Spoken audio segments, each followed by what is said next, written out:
নমস্কার বন্ধুরা, সবুজে ভরা বাংলায় আপনাদের প্রত্যেককে স্বাগত জানাই। আশা করি আপনারা সকলে খুব ভালো আছেন ও সুস্থ আছেন এবং ভগবানের কাছে প্রার্থনা করি সারা জীবন আপনারা খুব ভালো থাকুন এবং সুস্থ থাকুন। বন্ধুরা, গরমে যেসব ফুল গাছ আমরা ছাদ বাগানে বসিয়েছি তার মধ্যে একটি অন্যতম ফুল গাছ, সুগন্ধিযুক্ত যে ফুলটা আমরা ছাদ বাগানে প্রত্যেকেই করে থাকি, তার নাম আপনারা সকলেই জানেন, বেল ফুল বা বেলি ফুল। এই বেল ফুল গাছের পরিচর্যা আমি আপনাদের সামনে দেখিয়েছি, প্রথম থেকে দেখাতে শুরু করেছিলাম আমি। তা সেই বেল ফুল গাছের ফুলও আমি দেখিয়েছি, আমার কাছে একবার ফুল হয়ে গেল। তো এবার দ্বিতীয়বার আমি এই গাছকে আরও বেশি ডালপালা এনে সেখান থেকে আমি আবার কিভাবে আরও বেশি করে ফুল আনবো তাই নিয়ে থাকছে আজকের ভিডিও। এবং কী কী খাবার এই সময় দিতে হবে, বা এই যে ডাল আমি যখন এই যে ডালগুলো কাটবো, নতুন যে ডাল আনবো, তার জন্য আমাদের কি কি করণীয় থাকছে বা থাকবে সেই সব নিয়ে থাকছে আজকের ভিডিও। বন্ধুরা, বেল ফুল গাছটা আমরা প্রত্যেকেই একটা দুটো করে করি। এই সময় কিন্তু বেল ফুলের সিজন, এই সময় থেকে টানা বর্ষাকাল ছাড়িয়ে একদম যদি ঠিকমতো আমরা পরিচর্যা করতে পারি, পুজোর আগে অবধি এই বেল ফুল আমাদের দিতেই থাকবে এবং প্রচুর পরিমাণে দেবে এবং সাইজেও বড় হবে। আপনারা দেখুন কীভাবে সেই পদ্ধতিগুলো আমরা করব। তাহলে বন্ধুরা, সেই নিয়ে থাকছে আজকের এই ভিডিও। তার আগে বলে রাখি আপনাদেরকে, যদি আজকের ভিডিওটা আপনাদের ভালো লেগে থাকে দয়া করে একটা লাইক করে দেবেন। আর যে সকল বন্ধুরা আজকে আমার প্রথম ভিডিও দেখছেন তাদেরকে আমার করজোড়ে অনুরোধ, আমার সবুজে ভরা বাংলা গার্ডেনিং ইউটিউব চ্যানেলটাকে সাবস্ক্রাইব করে পাশে থাকা বেল আইকনটাকে প্রেস করে দেবেন, যাতে যখনই আমি কোনো ভিডিও আপলোড করব সর্বপ্রথম আপনি নোটিফিকেশান পেয়ে যাবেন। এবং আপনার যদি কোনো রকম গার্ডেনিং সংক্রান্ত কোনো সমস্যা দেখা দেয়, আপনি কমেন্টের মাধ্যমে আমাকে জানাতে পারেন, আমি 100% নির্ভুল উত্তর দেওয়ার চেষ্টা করব। তাহলে বন্ধুরা, চলুন দেখে নেওয়া যাক যে প্রথমবার ফুল দেওয়ার পর দ্বিতীয়বার আমরা এই বেল ফুল গাছ থেকে আরও বেশি কি করে ফুল আনবো এবং তার কী কী পরিচর্যা হবে। বন্ধুরা, প্রথমেই দেখুন আমার যে বেল ফুল গাছটা দেখুন সব ফুল দিয়ে দিয়েছে, দেখুন ফুল এখানে শুকিয়ে গেছে। তো এই গাছটা থেকে এখন কিন্তু আমি যদি পরিচর্যা না করি এখান থেকে কিন্তু আমরা ফুল পাবো না, হয়তো দু একটা ডাল বেরোবে সেখান থেকে আমরা ফুল পাবো। দেখুন, তা এর জন্য এই যে দেখছেন ফুলটা আমার এখানে শুকিয়ে গেছে।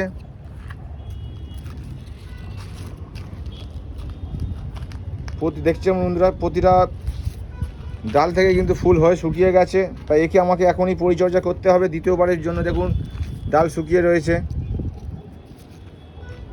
এবং দু একটা করে ডাল দেখা দিচ্ছে। তো এর জন্য আমাদের করণীয় থাকছে, প্রথমেই যেরকম আমি প্রুনিং করেছিলাম এবারও আমাদের আবার এই গাছটাকে প্রুনিং করতে হবে। প্রুনিং করলে কিন্তু এই যে গাছটা দেখছেন যে এখন এতটা ডাল আছে, প্রুনিং করলে কিন্তু এর ডবল আকার নিয়ে নেবে, তাহলে ফুলও কিন্তু সেইভাবে আবার ডবল হয়ে যাবে। তাহলে বন্ধুরা, প্রুনিং করতে গেলে আমাদের প্রথমে একটা ধারালো কাঁচি নিতে হবে। দেখুন আমি একটা কাঁচি নিয়েছি, এই কাঁচিটাকে আমি প্রথমে একটু ফাঙ্গিসাইড দিয়ে একে আমি, আপনার হাতের কাছে যা ফাঙ্গিসাইড থাকবে আপনি সেটাই নেবেন। সাপ বলুন, ব্যাবিস্টিন বলুন, M45 বলুন, রিডোমিল গোল্ড বলুন, যাই থাকবে যত কম দাম পাবেন সেই ফাঙ্গিসাইড দিয়ে প্রথমে আপনারা এই কাঁচিটাকে আগে একটু শোধন করে নেবেন। আপনারা নিশ্চয়ই জানেন যে মাটি যেমন আমরা শোধন করি তেমনি লোহার জিনিসকে আমাদের শোধন করে নিতে হবে, নাহলে কিন্তু সঙ্গে সঙ্গে আমাদের গাছে, দেখুন আমি একটুকুনি নিলাম ফাঙ্গিসাইড, এটি হচ্ছে সাপ ফাঙ্গিসাইড। আপনাদের হাতের কাছে যা ফাঙ্গিসাইড থাকবে আপনারা সেটাই নেবেন।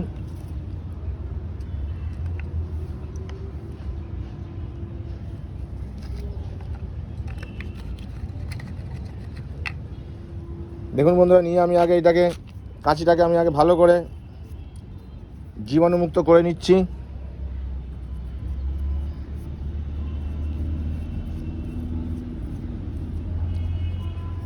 আমাদের আগে ভালো করে কিন্তু একে জীবাণুমুক্ত করে নিতে হবে। করে নিলাম আমি। এরপর আমাদের করণীয় থাকবে যে এই সব যে ডালগুলো আমাদের নতুন নতুন বেরোবে, তার জন্য আমাদেরকে এই কাঁচিটা দিয়ে আমরা, দেখুন যেখানে ফুলটা হয়েছে তার নিচের যে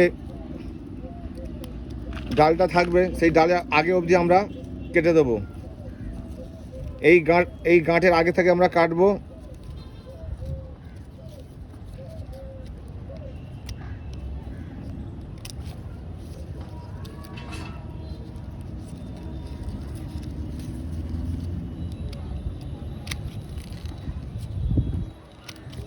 দেখুন বন্ধুরা, আমি এই আগের ডালটা কেটে দিলাম। এইভাবে আমাদেরকে প্রতিটা যেখানে গাছ ফুল দিয়েছিল তার নিচের গাঁটটা আগে থেকে আমরা কেটে দেবো। দেখুন বন্ধুরা, কেটে দিলাম। তখন আমাদের কিন্তু এই দেখুন, এই যে গাঁটটা কাটলাম, এইখান থেকে কিন্তু আমাদের পাশ থেকে দুটো করে ডাল দেখা দিয়ে দেবে।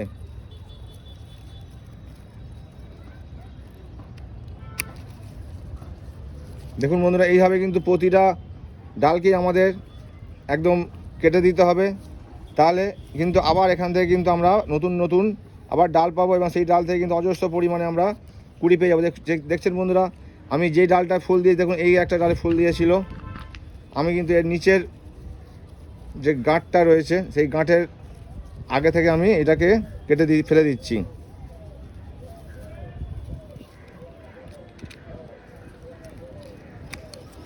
দেখুন বন্ধুরা, আপনারা এইভাবে কিন্তু প্রতিটা ডালকে যেখান দিয়ে ফুল হয়ে গেছে সেইখানে থেকে কেটে দেবেন।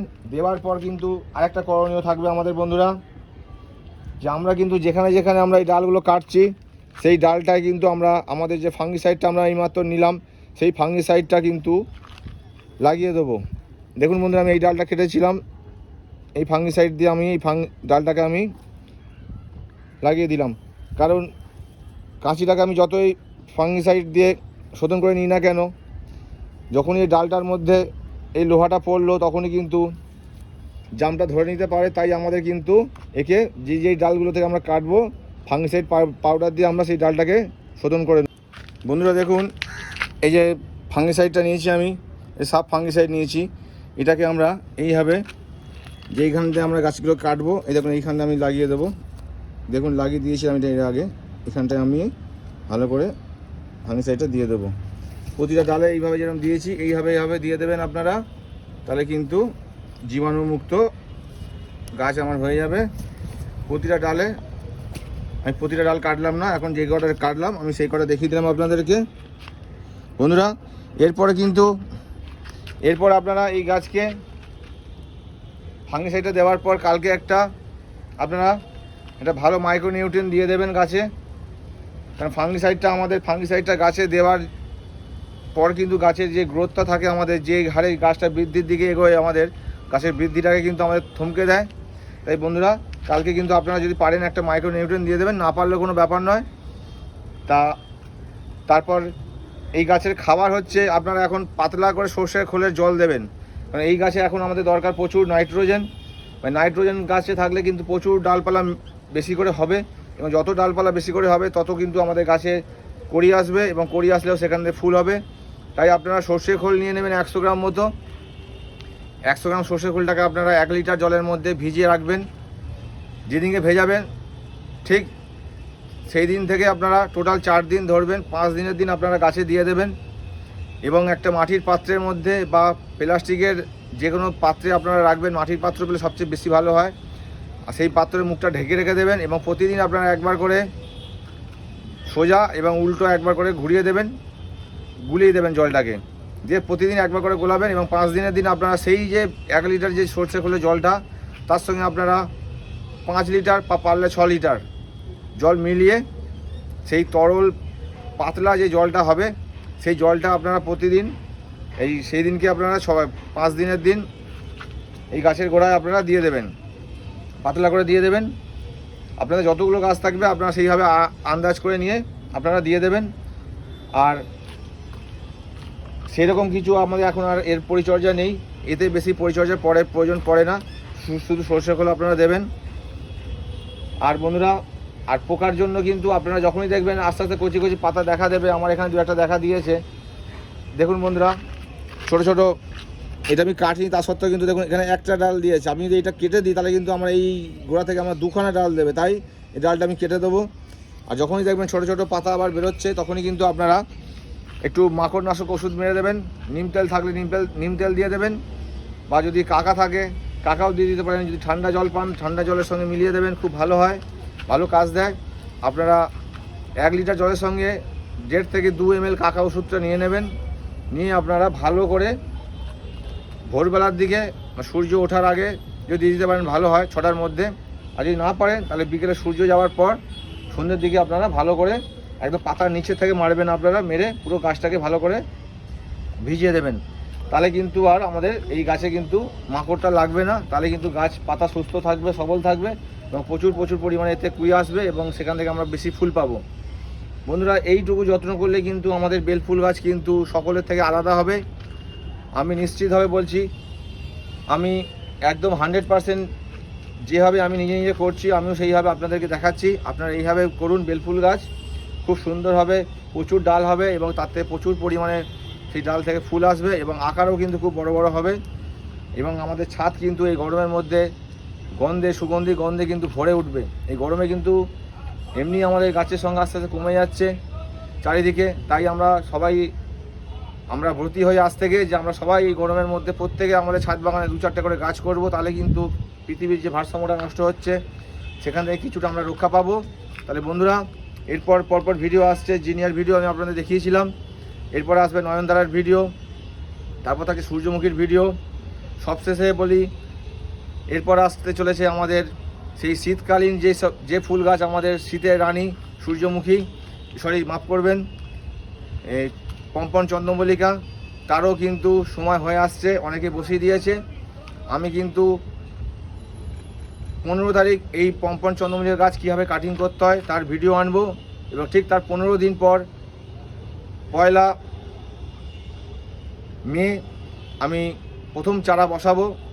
15 দিনের মধ্যে আমি চারা থেকে মানে যেই কাটিংগুলো করবো সেখান থেকে রুট হয়ে যাবে এবং 1 তারিখ আমি কিন্তু 1 মের দিন কীভাবে চারা বসাতে হয় পম্পন চন্দ্রমল্লিকা তার ভিডিও আনছি। আমার গুরুদেব সেদিনকে ভিডিও করবেন। আমার গুরুদেবও কিন্তু মে মাস থেকে শুরু করে 7 মাসের টার্গেট নিয়ে পম্পন চন্দ্রমল্লিকা। তাই আপনারা সবাই আপনাদের যেসব মাদার গাছ আছে পম্পন চন্দ্রমল্লিকার সেগুলো কিন্তু ভালো করে একবার প্রুনিং করে দিন, যাতে কড়ি না থাকে। কড়ি থাকলে কিন্তু সেই গাছের কিন্তু ভালো করে চারা হবে না। তাই আমি কিন্তু প্রুনিং করে দিয়েছি। এবার লাস্ট 15 তারিখের ভেতরে আমার সুন্দর সতেজ একদম ডাল বেরিয়ে যাবে এবং সেই ডাল থেকে কিন্তু আমি প্রচুর চারা করব। সেই ভিডিও আসবে, আপনারা চোখ রাখবেন সবাই এবং আপনারা সবাই করবেন। এবং আপনারা যাদের ইচ্ছা আমার থেকে পম্পন চন্দ্রমল্লিকা গাছ চারা নিতে পারেন। আমি কিন্তু কোনো পয়সার বিনিময়ে আপনাদের দেবো না, আমি কিন্তু এমনিতেই দেবো। যেহেতু আপনি গাছ ভালোবাসেন, আমিও গাছ ভালোবাসি, তাই আমরা পরস্পরকে আমরা সাহায্য করব। ধরুন আপনার কাছে যে কালারটা নেই আপনি আমার কাছে নিয়ে যাবেন, বা আমার কাছে যে কালারটা নেই আমি আপনার থেকে নেবো। এইভাবে কিন্তু আমরা সবার পাশে থাকবো। তাই বন্ধুরা, আজকে বেলফুলের ভিডিও আনলাম। আপনাদের যদি ভালো লাগে আবার বলছি, দয়া করে ভিডিওটা দেখবেন এবং একটা লাইক করে দেবেন। তাহলে বন্ধুরা, সবশেষে বলি, সবাই ভালো থাকুন, সুস্থ থাকুন, ভগবান আপনাদের মঙ্গল করুন। পরের ভিডিও আবার দেখা হচ্ছে। নমস্কার।